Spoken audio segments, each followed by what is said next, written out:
For so many people, the dream of having a child is one of the most profound hopes in life. It's a journey that can be full of so much emotion, a lot of planning, and, for many, a deep sense of faith.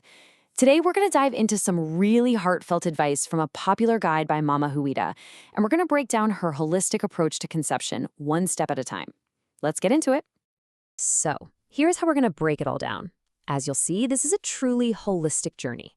We're going to start with the spiritual foundation, then we'll get into the practical side of things, decoding the signals your body is sending you. After that, we'll look at how to nourish yourself. And finally, we'll talk about something that's absolutely crucial, the role of mental wellness in this whole process. So let's start with what's really at the heart of all this, that universal hope for parenthood. It's a journey that is so deeply personal, but at the same time, it's something that is shared by so many people around the world. Understanding this emotional core is really the foundation for all the advice that Mama Houida shares. And just so we're all on the same page, all the information we're covering today comes directly from this source. We're looking at her specific wisdom and her experience on how to prepare your body and your mind for pregnancy. Okay, so now we get to the first pillar of advice in this guide, and honestly, it might not be what you're expecting. Before we even talk about any physical steps, the source really emphasizes how important it is to have a spiritual foundation, to ground the entire journey in faith and prayer. I love this part. What's so interesting here is the focus on community. The source brings up this really powerful idea. When you pray for other people who share your hopes, those blessings kind of have a way of finding their way back to you.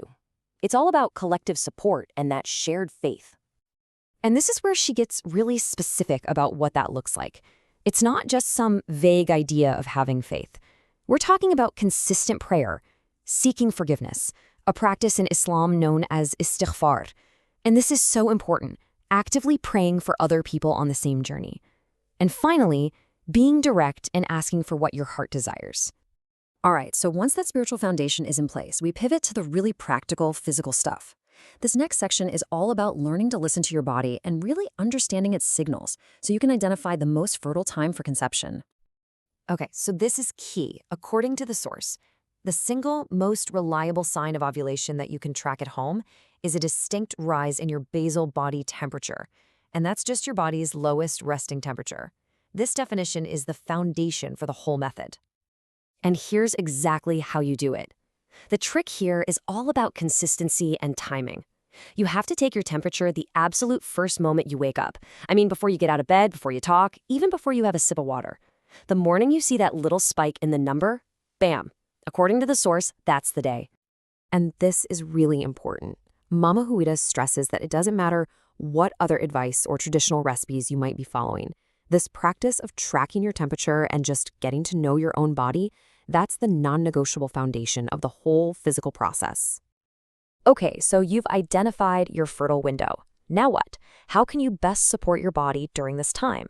Well, that's what this next section is all about. We're going to build on that knowledge and cover the specific nutritional advice from the guide. The guide suggests bringing in some warm, soothing drinks around this time. The idea here, based on a lot of traditional wisdom, is that herbs like thyme, sage, and ginger can help create what's described as a warm and more receptive internal environment for conception. And when it comes to food, there's one category that gets a big shout out: seafood.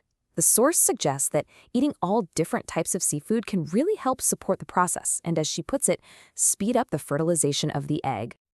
And now we come to the final piece of this puzzle. And this might just be the most important one. The source calls this a fundamental pillar of the entire journey: your psychological and emotional state. Wow. I mean, this is such a powerful statement, right? The guide makes a direct line, a straight connection between stress, anxiety, and the body's physical ability to conceive. This isn't some afterthought.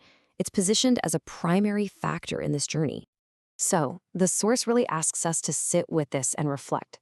Could it be that all the pressure, the constant worry, that whole emotional roller coaster, could that actually be creating a physical barrier? It's a really deep question to consider for yourself. So how do you actually fight that stress? Well, here's the actionable advice from the guide. The whole goal is to consciously shift your focus away from the outcome. It's about finding joy in other things, filling your time with hobbies you love, and intentionally cultivating a sense of trust and just letting go. So here's the crucial takeaway, right? This isn't just a random list of tips and tricks you can try. It's a whole philosophy. It's about aligning the spiritual, the physical, and the mental with the belief that they are all completely interconnected and equally important on this path. And that leaves us with this final, really powerful question. It kind of reframes the whole thing, doesn't it?